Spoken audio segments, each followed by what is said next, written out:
Praise lord, హల్లెలూయా. దేవుని నామానికి స్తోత్రాలు. మీ అందరికీ నా వందనాలు తెలియజేస్తున్నాను. ఈ దినం కొరకు దేవుడు సిద్ధపరిచినటువంటి మాటలు. ప్రియ సహోదరి సహోదరుడా, ఒక యవనస్తుడు తన తల్లిదండ్రులు ఎంత వారిస్తున్నా కానీ వినకుండా గుర్రపు స్వారీ చేస్తున్నటువంటి క్రమంలో ఆ యొక్క గుర్రం అతి వేగముగా వెళుతున్నటువంటి క్రమంలో పట్టుతప్పి క్రింద పడిపోయి తన కాలు విరగొట్టుకున్నటువంటి వాడిగా ఉన్నాడు. ఆ సమయంలో అయితే కనుక ఆ పరిస్థితిలో ఉన్నటువంటి ఆ కుమారుడిని చూసి తల్లిదండ్రులు ఎంతగానో బాధపడినటువంటి వారిగా ఉన్నారు.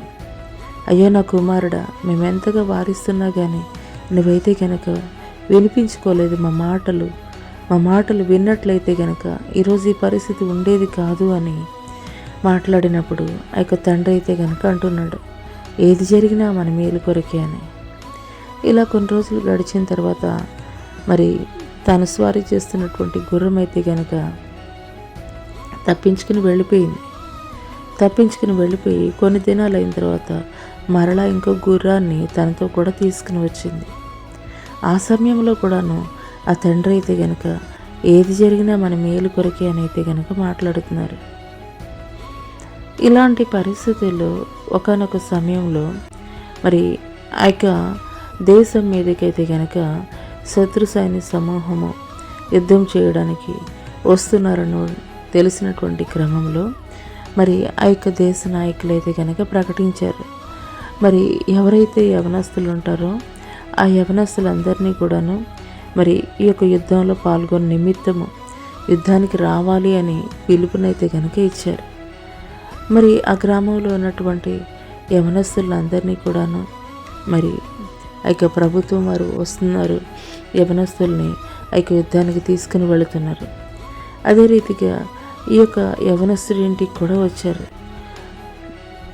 వచ్చినటువంటి క్రమంలో ఈ యవనస్తుడు ఒక కాలు కోల్పోయినటువంటి పరిస్థితుల్లో, అంగవిహీనుడిగా ఉన్నటువంటి పరిస్థితుల్లో ఆ యొక్క అధికారులు అయితే మాట్లాడుతున్నారు.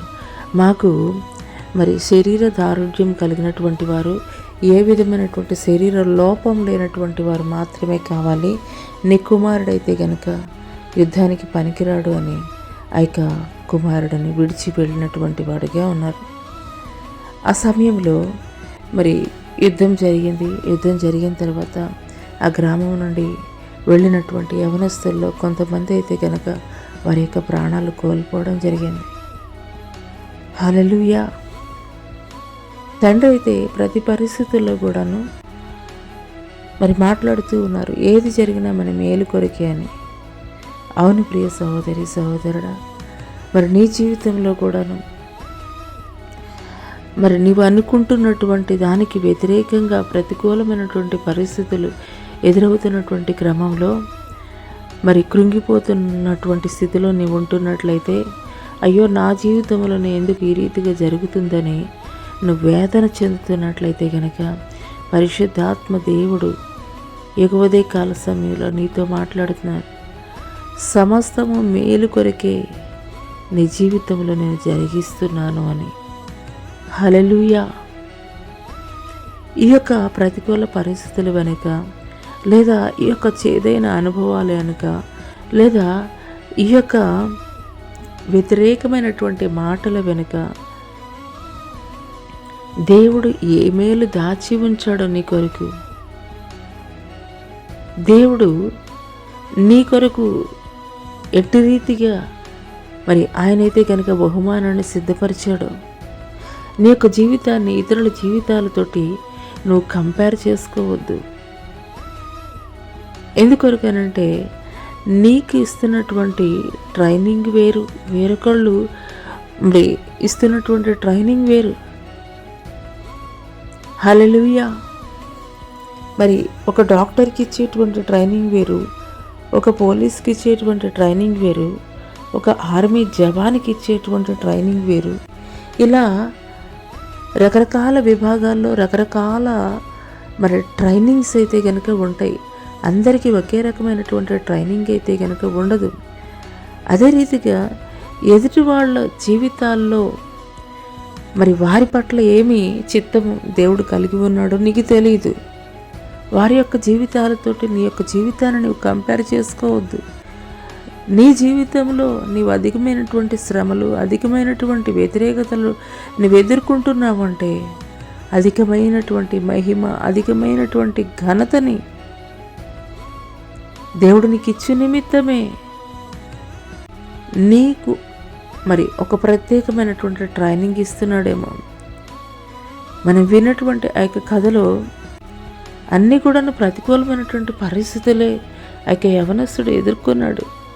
కానీ తండ్రి అయితే విశ్వాసంతో మాట్లాడుతున్నాడు, ఏది జరిగినా మన మేలు కొరకే అని, ఏది జరిగినా మన మేలు కొరకే అని. అందుకొరకే